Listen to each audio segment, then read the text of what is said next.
Well, the Nebraska Cornhuskers have been an absolute garbage can since firing Bo Pelini. Wow, back in 2014. Maybe their fourth coach in the last 9 years can turn it around. Matt Rule takes over for the Cornhuskers in 2023. And in today's video, we're going to do a preview and a prediction for the 2023 season. Let's go. Yeah, good morning, and that is Uncle Lou here. Yeah, that's right, it's me, Uncle Lou, live on LouTube for you. Thanks for watching. This is the latest in a series of mesmerizing videos where I talk about teams, rosters, coaches, then I put their schedule up on the screen, I go through it game by game, and I give you a winner and a loser for every single week. I've done 20 or so of these now. If I can remember anyway, I'll put the list up on the screen of the teams I've done so far. If you're interested in any of those, feel free to click back and check those out. But I do this every off season. Got about 20 more teams to do, and I'm running out of time, so I better quit yammering here and get straight to it. Let's go. All right, I joked around at the beginning, but it has been a rough stretch for Nebraska. They fired Bo Pelini back in 2014 because he was only winning 9 games a year. And, of course, now they can't make a bowl game. Haven't made a bowl game in recent memory. Riley was a disaster. Scott Frost, of course, was just an abject failure all the way around. Now they've moved on from him to Scott Rule. We'll see what they can do. Now, not a good year last year, 4-8. But if you look at their and I hate when people try to make this argument, but, you know, the facts are the facts. But look at their losses last year. Okay, they lost to Wisconsin by 1 point. They lost to Northwestern by 3 points. They lost to Georgia Southern by 3 points. They lost to Purdue by 6 points. And they lost to Minnesota by 7 points. Now, most of those teams are absolutely terrible. So I'm not excusing the losses. Like, there's really no excuse for you know how hard it was to get beat by Northwestern last year? They were absolutely terrible. Wisconsin had their worst year in forever. Georgia Southern's a group of 5 team. Purdue won the Big Ten West, but they were really just the pile of shit that stunk the least. I mean, the Big Ten West was just horrible. Minnesota, wasn't Minnesota like they didn't even win 4 games, did they? So I'm not making excuses and trying to say that Nebraska was good last year, but some of these teams aren't going to be good again next year, and Nebraska's playing them this coming year. If Nebraska can just turn half of those losses into wins, then they'll be well on their way to bowl eligibility for the first time in forever. And with Matt Rule coming in, what should the expectations be for Nebraska right away? Now, he's already completed 2 miraculous turnarounds at Temple and then at Baylor. Of course, then he had a stint in the NFL with, I believe, the Carolina Panthers. Didn't work out well there, but and so now he comes back to college. But if you look at what he did at Temple, so he gets to Temple. They're a terrible team. He wins 2 games his first year there. So not a good first year. Second year, 6-6. Third year, 10-win season. Fourth year, 10-win season. Then he moved on to Baylor, a terrible team when he got there. 1-11 his first year at Baylor. So again, just like with Temple, not a good year record-wise for Matt Rule in year 1 at Baylor. 1-11. Second year, though, 7-6. And then the third year, of course, was the 11-3 year, and then he bolted to the NFL. So it's been a 2 or 3 year process for Matt Rule to turn these teams around, both at Temple and Baylor. Just, again, Temple, 2 wins, 6 wins, 10 wins. Baylor, 1 win, 7 wins, 11 wins. I think that timeline can be moved up by probably 1 year with Nebraska. I don't expect Matt Rule or Nebraska to have a 1 or a 2-win season in 2023, which is or was the case for Matt Rule in year 1 at Temple and year 1 at Baylor. What I would expect, and maybe it's a little optimistic, but I think it's achievable, is year 2 results in year 1. So year 2 at Temple, 6-6. I think that should be the baseline goal for Nebraska, really in any year. But this year, Matt Rule, year 1, I think he should be able to get to where Temple got, or where Matt Rule got Temple in year 2, or if you want to look at Baylor, 7-6 after the bowl game. I think that should be like the baseline of expectations for Nebraska heading into 2023. Now, obviously, it's possible they win a few more games than that. It's possible they use a few less. At the end of this video, we'll put the schedule up on the screen and go through it game by game, and I'll let you know how I think they're actually going to do. But just looking at Matt Rule's past at both Temple and Baylor, looking at Nebraska, sort of where they're at, what they have, the pieces they've got to work with, the schedule that they've got coming up, the coaching staff they've brought in, some transfer portal additions and things like that. I think it's realistic to sort of expect, if you're a Nebraska fan, I don't think we should have to wait 2 or 3 years here to turn this thing around. Matt Rule has at least appeared so far to know what he's doing in the world of college football. Maybe a 1 to 2 year turnaround, but skipping that sort of 1 or 2 win season that he had right out of the gate at both Temple and Baylor, and kind of skip forward to year 2. I think that's a realistic expectation for Nebraska year 1 under Matt Rule. Let's take a look at some numbers. I've done this for every team that I've previewed so far. We're going to do it again here for Nebraska. Where do I have Nebraska ranked in the Uncle Lou Top 25, which I put out, I guess, a little over a week ago now? Unranked. Look, that shouldn't really be a surprise. Is it possible Nebraska has a breakout season, wins 8-9 games, something like that, and finishes the season ranked? Of course that's possible. I mean, TCU was unranked heading into last season. They ended up in the national title game. So as far as, if you subscribe to the philosophy that anything is possible, then yes, Nebraska could end up ranked. But I don't really see any logical explanation or reason why anybody would have Nebraska in their top 25 right now heading into the season, and I don't either. I've got them unranked. The AP poll, which came out a few days ago, I guess, or was it the beginning of this week, maybe? The days are starting to run together here. Anyway, but the AP poll came out. Nebraska also unranked in that AP poll. What about a win total? This is a Vegas betting number that gets put out every year. The number moves up and down based on how people are betting on a team.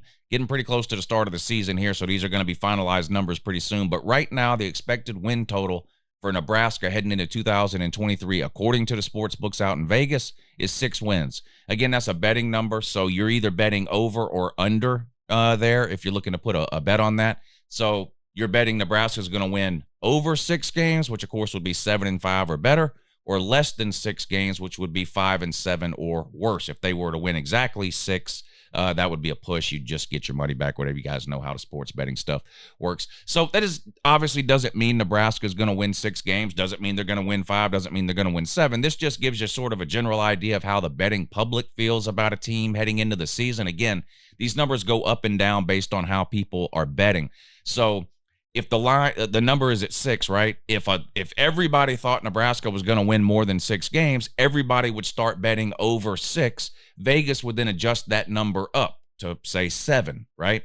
And they would keep adjusting it up until people started betting the under. Then they would start to move it back down. So the closer you get to the start of the season, the more accurate of a number this becomes in terms of the betting public's feelings about a team heading into a season. Again, the expected win total, 6.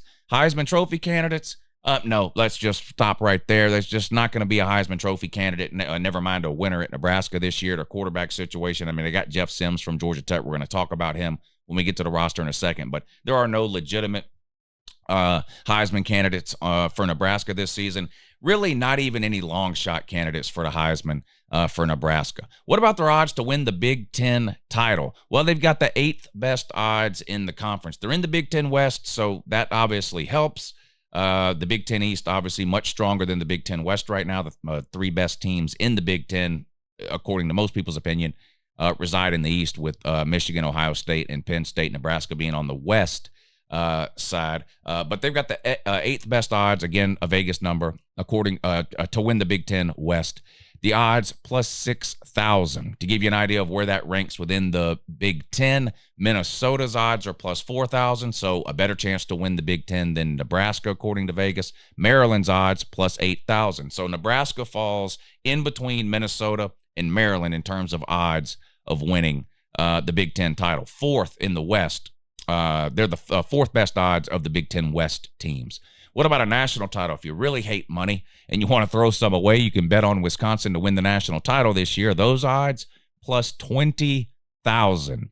If you're not a betting person, what that means is if you bet $100 on Nebraska to win the national title and they actually win the national title, that $100 bet would win you $20,000. Those are similar odds to teams like Louisville, Arkansas, Florida, Minnesota. So whatever you think about those teams and their chances of winning a national title, at least according to Vegas, Nebraska has very similar odds, very similar chances, which, let's be real, is basically no chance at all. All right, let's take a look at Nebraska's offense for 2023. What can they do? Offensive coordinator Matt Satterfield comes in to run the Nebraska offense. And this is kind of strange because he's sort of a throwback, at least in terms of what he wants to do at Nebraska. And it's going to be interesting because there's a lot of Nebraska fans, I think, who kind of want Nebraska to get back to this. But you see a lot of teams in college football right now that are looking to do what? Spread things out and speed things up. They want to run fast. A play ends, you get up, you don't even huddle, you run right back to the line of scrimmage, you try to run a play again as fast as you can. I mean, obviously some teams try to do that more than others. Tennessee comes to mind, a couple of others. But in general, I don't know what percentage of teams huddle anymore, but it's got to be less than 20%. Nebraska's going to huddle. They want to slow things down. Matt Satterfield and Matt Rule both have made no secret about it. They're going to huddle between every play. They want to slow the game down, slow things down. Communication is important, especially in year one. Again, this is according to interviews and quotes that have been attributed to these coaches heading into year one. Looking to slow things down, huddle. Lots of fullbacks. I guess I'm gonna have to see this to believe it. But the word on the street is that Nebraska is going to run a lot of fullback formations, a lot of multiple tight end formations. Again, it's going to be kind of a throwback, I think, to watch Nebraska. Not that they're going back to the triple option from the 90s or whatever with, Tommy Frazier and those guys that were winning national titles. I mean, those days are kind of gone in terms of that style of offense. But it is going to be interesting and a little bit unique in modern football to watch what Nebraska's doing this year with fullbacks and multiple tight ends and kind of huddling between plays and slowing things down offensively. Again, kind of the opposite of the direction a lot of other teams have headed over the last 5 to 10 years. Quarterback's going to be Jeff Sims. Now, I had Casey Thompson there too. He decided to transfer out. He's at FAU now. Really leaves Jeff Sims as the only option, and I'm not saying that's a bad thing. He comes in from Georgia Tech. Wasn't great there, struggled with accuracy a little bit, but honestly, he just had a terrible team around him, right? Georgia Tech was, speaking of the triple option, Georgia Tech has been transitioning from the triple option they ran under Paul Johnson for a little over a decade into, a new style of offense under Jeff Collins. That's when Jeff Sims was there. Jeff Collins now fired from Georgia Tech. He didn't have a lot to work with there. Jeff Sims did. So again, not great. But I don't think that means he can't ever be any good at all. Obviously, new offense, new offensive coordinators, new players around him.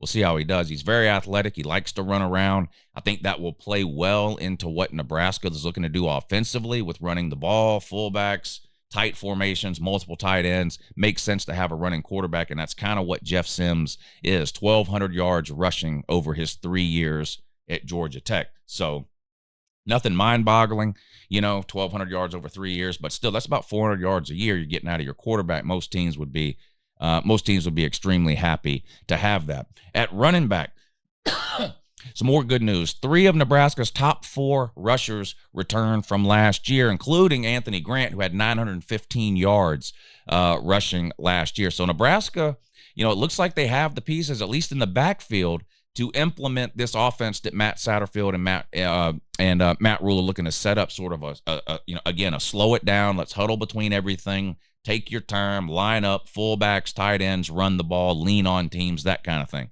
They've got the running quarterback and they've got the running backs to do that. What about the offensive line? Well, we'll see. They bring in a transfer from Arizona State. He's going to play center. They got veterans everywhere else, including Prochaska. I pronounce a lot of these names wrong, so I apologize if that's not correct, but Prochaska, the left tackle, probably the best offensive lineman of the bunch. Both guards and the other tackle returned from last year, and again, you bring the center in from Arizona State, so a very experienced offensive line. I don't know that anyone would describe this offensive line as great. I mean, look, when you go 4-8 and you sort of struggled for years and years, you probably could stand to improve across the board. But this is an area or a group for Nebraska, this offensive line that's very experienced, and you would expect that offensive line to be better this year than they were last year just because of all that experience. At tight end, they've got Fedone. Is that his name? Again, I have a hard time pronouncing a lot of these people's name. I think he's got a ton of potential. I don't know how much throwing the ball downfield Nebraska's actually going to do, but tight ends can be used in a lot of different a lot of different ways, whether you're talking about hitch passes, if you split them out, short curl routes, possession type plays. And I think that's the direction Nebraska is heading offensively with their passing game this year. And I think he's got a lot of potential, can have a good year. At wide receiver, big question mark. Marcus Washington is your leading returning receiver, 470 yards. You got a freshman who most people expect to play a lot, Coleman. We'll see. But again, the style of offense I think that Nebraska is going to run this year, I don't expect any of their wide receivers to have monster years, but obviously you need a couple of wide receivers you can rely on for third downs and things like that. So we'll see. But Nebraska sort of turning back the clock, not all the way back to the triple option, but more of a ground and pound, multiple tight end sets, fullbacks, a lot of running the ball from Nebraska this year. All right, now on to the defensive side of the ball for the Cornhuskers in 2023 with defensive coordinator Tony White. Is that right? Now he runs a base 3-3-5, but it's a 3-3-5, but then they shift into whatever formation it is based on the offensive alignment. It's from the best I can gather. So their base will be a 3-3-5, but then it could shift to a 3-4, a 4-3, a 4-3-5, whatever based on the offensive alignment. Now the good news is for the Nebraska defense, their top 3 tacklers return, and they're absolutely loaded in the secondary, at least from an experience standpoint. Now, along the defensive line, not really the case there. All new starters along the defensive front, with the exception of Ty Robinson, who started every single game last year. At linebacker, Luke Reamer is back. He led the team in tackles with 86 tackles. And, of course, the secondary gets Farmer back. Gifford, I think it's Gifford. Gifford is back. Newsom, Buford, Hartzog all returned from last year, and Farmer and Gifford were second and third on the team in tackles. So top 3 tacklers return. Obviously, when you start looking at areas where Nebraska needs to improve, it's hard to pinpoint any one particular area. When you're 4-8, when you've had multiple years, where you can't even make a bowl game, you obviously need improvement. All 3 levels defensively, everywhere offensively has got to play better, right? A lot of this is going to fall on quarterback Jeff Sims and how he runs this sort of new look, turn back the clock Nebraska offense. But with Matt Rule, who I like as a head coach, I'm expecting immediate improvement from Nebraska in year 1. And like I mentioned at the top of the video here, I'm expecting from Nebraska what Matt Rule has typically delivered in year 2 at his previous 2 stops, Temple and Baylor, which are bowl seasons, right? 6 wins, 7 wins, somewhere in that neighborhood. That's my thoughts heading into doing the prediction. Now we're going to put the schedule up on the screen, go through it game by game, and we'll see if Nebraska can get there. All right, here it is, the schedule for Nebraska 2023, and a couple of conferences are starting to do this. The ACC is doing this. The Big Ten has kind of done this for a while, but starting out with a conference game here. So on the road at Minnesota, first game for Matt Rule in Nebraska in 2023. Now, the good news is this is one of the worst, if not the worst teams in the Big Ten last year. There were some bad teams in the Big Ten last year. The Big Ten is overall is a great conference. There's no question about it. But the bottom of the Big Ten last year was horrendous. Minnesota sort of falls into that category. Now, like Nebraska, I expect Minnesota to be much improved in 2023. But I actually think Nebraska can go on the road and get the win here. I think they're a better team, believe it or not, overall than Minnesota. Minnesota loses that running back too, don't they? Ibrahim or whatever. He was pretty much their entire offense last year. I like PJ Fleck as a head coach. They do have consistency there at the coaching spot, which is obviously something Nebraska's been missing for the last 8 or 9 years, changing coaches every 3 or 4 years there. But I'm going to go out on a limb here. I'm going to give Nebraska the benefit of the doubt. I think they start things off on the right foot, a conference win on the road at Minnesota. And then a game that a lot of people have been talking about this offseason, Nebraska at Colorado, kind of a throwback game. These 2 teams used to play almost every single year. Colorado then moved to the Pac-12. Nebraska moved to the Big Ten, and this has gone away as sort of an every-year game. But, of course, Deion Sanders, the head coach at Colorado, so they're getting a ton of attention this offseason. Colorado's just not a good team. I mean, you can say what you want about Nebraska. They haven't been good either. They haven't had very many one-win seasons, though, and that's what Colorado is coming off of last year with the 1-11 Deion's first year. Now, they've turned the entire roster over there, so this year's Colorado team going to look nothing like last year's. But Nebraska's starting from a higher floor than Colorado is, And I think Matt Rule's experience will matter in this game, at least in terms of coaching ability versus Deion Sanders. It's not that I think Deion Sanders is a terrible coach or will wind up being a terrible coach. We just really don't know. This is his first season at a Power 5 job. Shedeur Sanders can be a problem with Colorado, and Nebraska's got to travel back-to-back road games here to start the season. Not ideal, but I think Nebraska gets the win again on the road at Colorado. They're 2-0. Finally get to come back home, play a game against Northern Illinois and Louisiana Tech. I think they win both of these. I know they lost to Georgia Southern last year. Georgia Southern is a better team than Northern Illinois or Louisiana Tech. Louisiana Tech, not a pushover, not a guaranteed win. Now, the Northern Illinois thing, we've got to get to the point with Nebraska where you can just gloss over that game. Unfortunately, you can't. I get it. You say, well, anybody could beat Nebraska technically. And that has been the case over the last several years. I just don't see it happening under Matt Rule. I think Nebraska keeps it going. I think they beat Northern Illinois. I also think they get a close win against Louisiana Tech at home. And then, things really start to get difficult here. You can sort of, if you want to look at the first 4 games as a preseason, although let's be real, Nebraska technically could lose 3 of those first 4 games. It wouldn't be the most shocking thing in the world to see Minnesota or Colorado beat Nebraska. Louisiana Tech may be a little bit more shocking, but nevertheless, I think they get through that 4-0. But then they have a home game against Michigan and a road game at Illinois.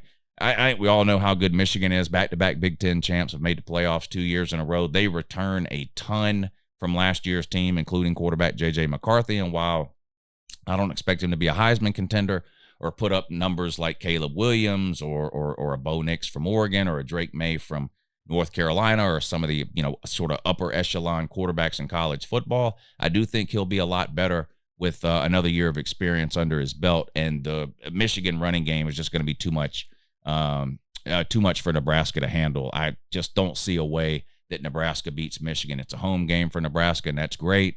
Unfortunately, Michigan right now just on another level. On the road at Illinois, second-year coach there, Brett Bielema. Huge turnaround for them last year. One of the best defenses in all of college football. And I think Illinois is going to be good again in 2023. Not sure if they'll be as good as they were last year in 2022. They lose some key pieces.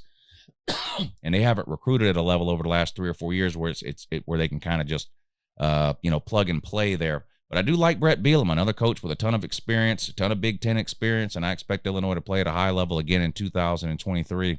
I think Nebraska drops this one, too, on the road at Illinois. They're 4-2 heading into the bye week. 4-2 heading into the bye week for Nebraska at the halfway point of the season is a huge success already, in my opinion. You go back and you look over the last few years, there have been head-scratching losses in the first 4 or 5 weeks of the season almost every single year for Nebraska. If Nebraska can win their first 4 games like I've predicted and then lose to Michigan and Illinois, I'm not saying you should be excited about losing to Michigan and Illinois, but to me, those are acceptable losses at this point in Nebraska's trajectory, right? Year 1 under Matt Rule. I think those would at least be considered acceptable losses. You head into the bye week at 4-2. Come out of that, again, one of the worst teams in the Big Ten last year, and I'm not expecting much for them this year. Coach fired a month or 2 ago. Some off the field stuff, some locker room stuff, some hazing allegations. I think we've all heard about that by now. So Pat Fitzgerald gone. Not expecting much from Northwestern. I think Nebraska rebounds, back-to-back losses, a bye week, and then beats Northwestern at home. Purdue. I think they beat Purdue. Purdue won the Big Ten West last year. I sort of made a joke about it in the beginning of the video. There definitely wasn't a great team in the Big Ten West last year. You can make the argument there might not have even been a good team really in the Big Ten West. Purdue did end up winning the division. I don't think that will be the case this year. Another team with a new coaching staff after Jeff Brom leaves to take the Louisville job. I think Nebraska can beat Purdue at home. I'm giving you a win there.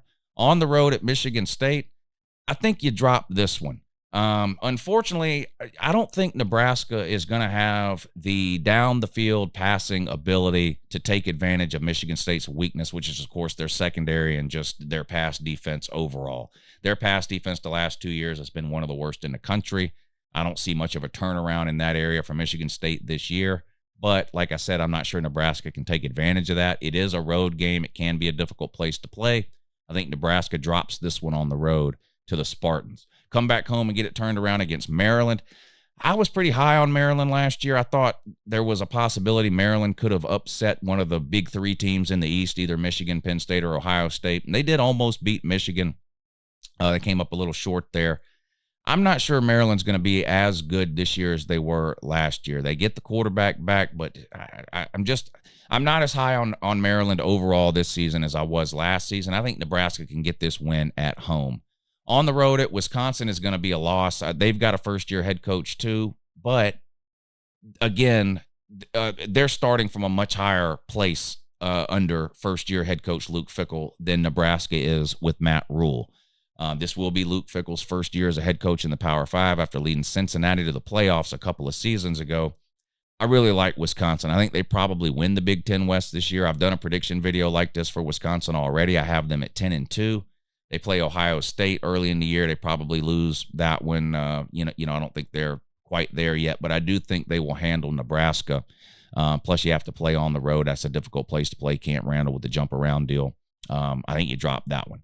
And then the last game of the season against Iowa, I think Iowa finds a way to win this one. I don't think Iowa's a great team. Obviously, offensively, they got a ton of issues, but defensively, they're one of the best defenses in the country, generally speaking, and within the Big Ten, of course.